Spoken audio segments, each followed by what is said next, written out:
Hey guys, this is Miss Arlequin, and in this video, I'm going to be modeling for you how I would complete a test passage. This comes from the 8th grade New York State ELA test from the year 2015. It's called What Do Flies Think About? And it comes from Ideas and Discoveries magazine. It seems unbelievable, but an insect's brain is more brilliant than any supercomputer. That's why researchers are studying flies and bees to understand their cognition. Food for thought. Though it may seem like a mundane question, there is serious science behind it. Why is a common housefly able to land on a ceiling? After all, the insect flies with its feet down when it's below the ceiling, yet in the blink of an eye, the fly is suddenly perched with feet upward. The explanation for the fly's aerial feet is important because it can reveal a lot about what the insect's brain is capable of. Regardless of how the fly manages the landing, its tiny brain, which consists of only 100,000 nerve cells, has to go into high gear to carry it out. For a long time, scientists believed the flies turn around in flight much like a fighter pilot performs loops. This would require them to first visualize a mental rotation. In other words, to plan the loop beforehand. It was only recently that researchers discovered how a fly actually lands on a ceiling. Using a high-speed camera, they discovered that flies don't perform a loop after all. Instead, they stretch out their front legs over their head and toward the ceiling. As soon as the legs make contact with the ceiling, the fly swings its body around 180 degrees like a gymnast on a horizontal bar. Then it simply attaches itself to the ceiling with all its legs. This precision landing requires perfect coordination of all its muscles. The fly's swinging motion also needs to be calculated, which means information shoots through its body in the space of milliseconds. Not even an autopilot system controlled by a high-tech computer could carry out such a maneuver. Bees are a favorite experimental creature for researchers because they are easy to breed and are considered the Einsteins of the insect world.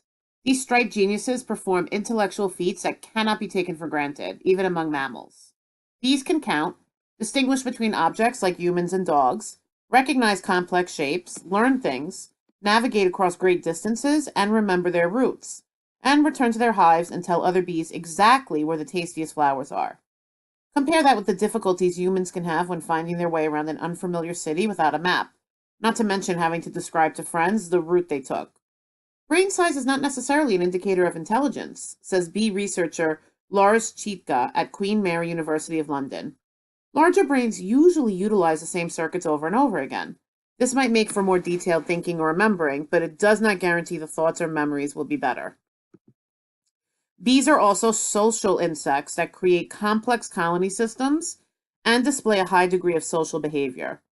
The idea of life in a group is firmly rooted in their brains, which is what makes bees so interesting to brain researchers. We too are social creatures, after all, and scientists suspect that certain neuronal circuits have changed very little over the course of evolution. In other words, bee brains could provide us with information on nerve connections that will help us better understand our own human nature and how we think. Researchers already know that insects living in groups need to have more computing power in their heads. This is illustrated by the fact that all social insects have a larger brain than their loner counterparts. A key factor in this discovery was a study conducted by biologists at a Smithsonian lab in Panama. The country is home to a bee species that contains some members that live alone and others that form groups. The biologists discovered that the loner bees also had a smaller brain. So it appears that a larger brain is a consequence of group living. The same phenomenon is even more pronounced among several species of locusts that begin life alone and later join up to form giant swarms. As soon as they get together, their brains begin to grow by 1/3. It's likely they need to possess greater thinking capacity in order to compete with rivals in the swarm. It's also likely that flying and communicating in a swarm is more difficult than doing those things alone. The biologists still don't know how locusts get their brains to grow. The explanation, should it be found, might be of interest to medical researchers looking into treatments for paralysis or strokes. In any case, the researchers have found substances in the locust brains that are extremely effective at killing bacteria. These substances are not related to any known antibiotics, so they could possibly pave the way for new medications in the future.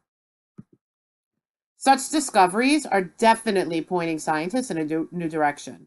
However, practically no insect brain researcher has gone as far as Atsushi Takashima at the Tokyo Institute of Technology in Japan. Takashima has inserted electrodes into the brains of male moths that he then uses as control units for a robot. Whenever the moth-machine hybrid catches the scent of a female moth, it begins to search for the source. Chemical substances do not spread out uniformly in air, Takashimi explains. So even though their concentrations increase as you get closer to their source, the effects of wind and air currents make an analysis extremely difficult. But thanks to evolution, insect brains have developed techniques to get around this problem. Takashima's research has significant applications. His goal is to create robots that can sniff out explosives or dangerous chemicals in the air and locate their source. One day a professor will control such robots, but for now, a moth's brain is far superior to any supercomputer on the market. Okay, so now let's deal with the questions. Question number 1. The author compares flies to fighter pilots in lines 10 and 11 to show that flies are. All right, so I am not going to look at the actual answer choices. One great strategy to use when you're dealing with multiple choice questions is to just answer the question on your own. This is what we practice in ELA class all the time, right? We look at close reading questions and we go into the text that we're reading and we answer them. It's the same thing, and multiple choice questions are just giving you options, which sometimes can make it easier, but sometimes can make it more complicated because the answer choices can be distracting. There can be answers that look good and they're meant to trick you, and they like derail your thinking about the text, which you could have come to the right answer on your own if that distracting answer hadn't like waved at you and your brain just snatches on it. So of course we also have to go back into the text. Lines 10 and 11, what exactly is the comparison? All right, so I'm going to go not to 10. I actually want to reread a little bit because a lot of times you got to get the whole context where quote is coming from. So I'm going to start a little bit above here. Regardless of how the fly manages the landing, its tiny brain, which consists of only 100,000 nerve cells, has to go into high gear to carry it out. All right, so that's telling me that the fly has to work really hard in its brain to figure out how to land. The brain is small and it has to go into overdrive. It has to really work hard. For a long time, scientists believed that the flies turn around in flight much like a fighter pilot performs loops. Okay, so what does that show us? It shows us that the flies, this is a really tough question. They turn around in flight much like a fighter pilot performs loops. Well, fighter pilots performing loops can't possibly be easy. This is usually when you see it done like a trick, and it takes a lot of skill. So maybe what they're trying to say is that the flies are very skillful, and because it's a trick, it's difficult to do. It's hard. Okay, I think I would look for something that either says that it's requires skill or it's difficult, complicated, hard for them to do. So now I get rid of my cover up. Ooh, that did not help me at all, did it? Complicated matches hard. Forceful, no, that's not close to what I predicted. Mysterious doesn't make any sense. Skillful and complicated. Okay, so we've got here a situation of peanut butter cup evidence or chocolate bar evidence. We've talked about this in class, right? The peanut butter cup evidence is the evidence that is the strongest. There's like no argument that that's what it's showing. And the chocolate bar evidence is the evidence that's a little bit weaker. It could show the answer or the claim, but it could also show other things. So it's not as good. All right, so now let me think about this a little bit deeper to eliminate. I'm at process of elimination now. What is the better answer? I mean, for me, it's difficult to perform loops, but if I was a trained fighter, would it be hard? No, right? I mean, if you're really talented at something and you've practiced it over and over again, it's not difficult. It shows the skill. All right, I'm going with C. It's got to be a skill. Okay, now check the answer key, and it is C. Ah, good. Excellent reasoning, Ms. Arlequin. All right, question 2. The scientists in lines 18 through 21 develop a key concept of the article by. All right, so I have to reread first. I know that when they say by, you're talking about technique. How are they showing it, right? This is really a how question. How do they develop the concept? Lines 18 through 21. All right, so 18 through 21 is down here. Let me reread a little bit above that. As soon as the legs make contact with the ceiling, the fly swings its body around 180 degrees like a gymnast on a horizontal bar. This whole paragraph is about how the fly lands on a ceiling. Then it simply attaches itself to the ceiling with all its legs. This precision landing requires perfect coordination of all its muscles. All right, so now here's the quote they want me to do. 18 to 21 starts here. What did I learn so far, though? That it is, again, a skillful thing like a gymnast. They're explaining the how it happens, the technique behind the fly landing. The fly's swinging motion also needs to be calculated, which means information shoots through its body in the space of milliseconds. Not even an autopilot system controlled by a high-tech computer could carry out such a maneuver. Okay, so what am I learning about the way that the fly lands from the quote they want me to analyze? It has to be calculated, so they have to be very careful. It tells you how the information shoots through its body in milliseconds, which is very fast. And that even an autopilot system, not even an autopilot system could carry out. So the fly has to be faster and better than a computer. So if I take that to the next conclusion, right? They're basically saying that flies are amazing, really. The technique they're using is something that even some computer systems could not do easily, or maybe even at all. So through the description of what they do and how the information shoots through their body so fast, it shows me the skill behind the fly. Okay. Demonstrating how carefully a fly must target its landing place. Now, this is not about targeting the landing place. It's about how quickly, right, the information goes through their body.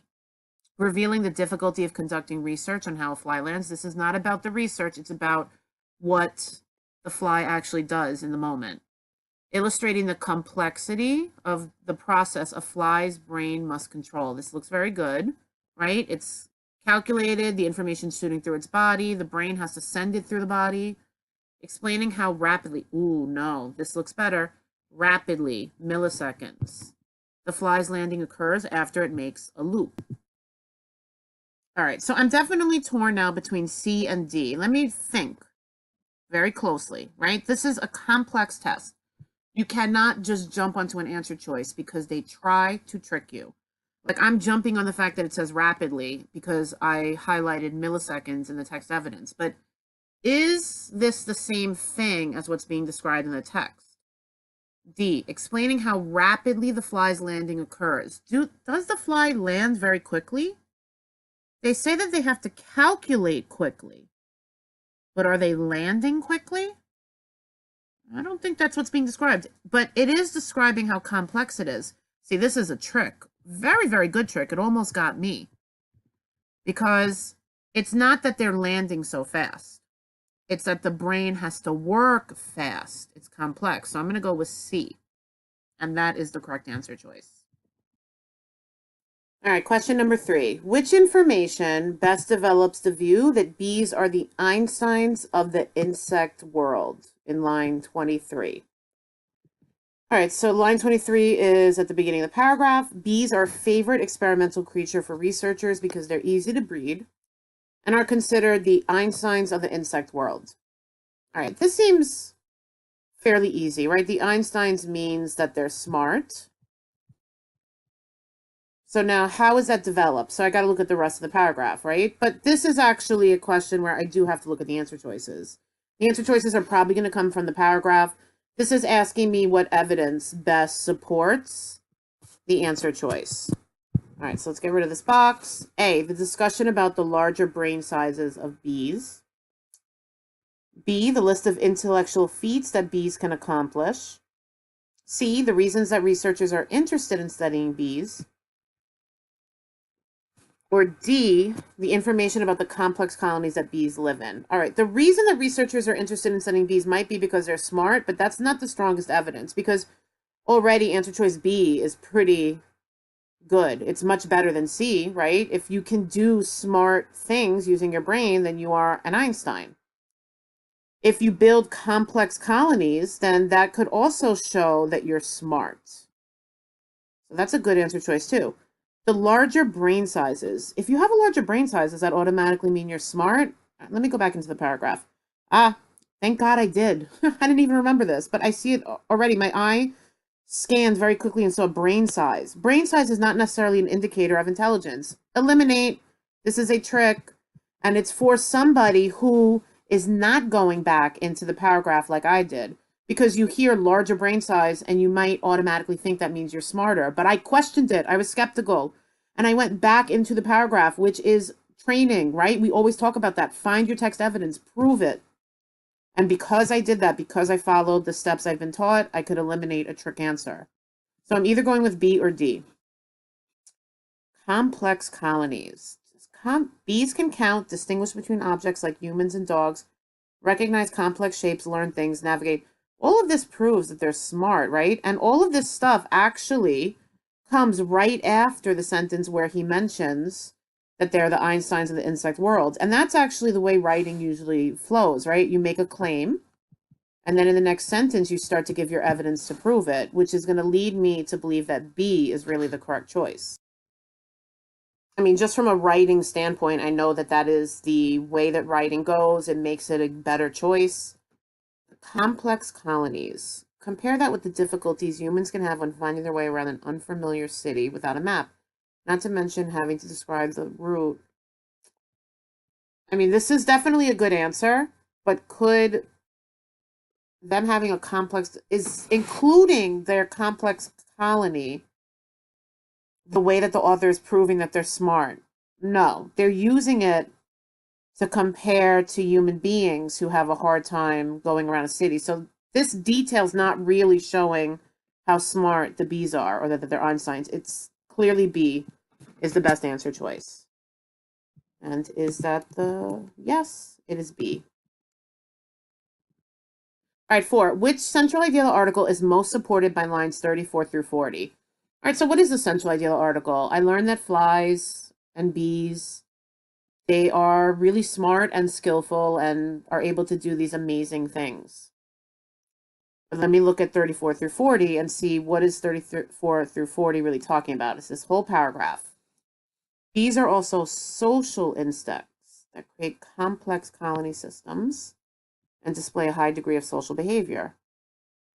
The idea of life in a group is firmly rooted in their brains, which is what makes bees so interesting to brain researchers. We too are social creatures. So we are like flies. Scientists suspect that certain neuronal circuits have changed very little over the course of evolution. In other words, bee brains could provide us with information on nerve connections. So because we are similar to these insects, we can actually study them and learn stuff about ourselves. Social insects develop larger brains. I didn't see anything about that. Brain structures have changed little over time. I mean, that may be true, but is that the central idea? This article is not about brain structures. It's about bees and flies. Bee colonies can help us understand social systems. Insect brains can help us understand the human brain. Okay. Bee brains could provide us with information on nerve connections that will help us better understand our own human nature and how we think. Brain. D. I better not be wrong. Ah, it is D. Thank God. I was a little worried there for a second. Okay, question 5. Which evidence from the article best supports the claim in lines 41 through 42? 41 through 42. Researchers already know that insects living in groups need to have more computing power in their head. Prove it. Prove that insects need to have more computing power. Okay, this is illustrated by the fact that all social insects have a larger brain than their loner counterparts. All right, so I can see this is a pretty hard question, or maybe it's just that it's so early in the morning. So let me really break down what this claim is saying. Researchers already know that insects living in groups need to have more computing power in their head. Why? That would be the first, like, as a reader, that's my first question. Why do you need to have more computing power? And I would hope that the author would then prove it with evidence. So what evidence proves why they need that power? Okay. Larger brains usually utilize the same circuits over and over again. But does that explain why you need to have that larger brain? Why you have to have the computing power is using the same circuits? Can't you use the same circuits in a smaller brain? This doesn't seem like good evidence. The idea of life in a group is firmly rooted in their brains, which is what makes bees so interesting. Is this showing why they need to have more computing power? It's showing the idea of life in a group is rooted in their brains. Does that have anything to do with having to have more computing power? It's just showing that they remember it. They have good memory. We too, who's we, people, are social creatures, and scientists suspect that certain neuronal circuits have changed very little over the course of evolution. So this one is telling us that our brains really hasn't changed much. And we're being compared to the insects. But is that showing that we need to have more computing power? No, it's just we haven't changed. It has nothing to do with more. It has to do with not changing. So this also doesn't seem good. So I really hope D is the answer. It is likely they need to possess greater thinking capacity. Why do we need more computing power? Because you got to possess greater thinking capacity in order to compete with rivals in the swarm. Yeah, this shows why. This is why you need it for the competition, to compete with your rivals. So the answer is D. Yes.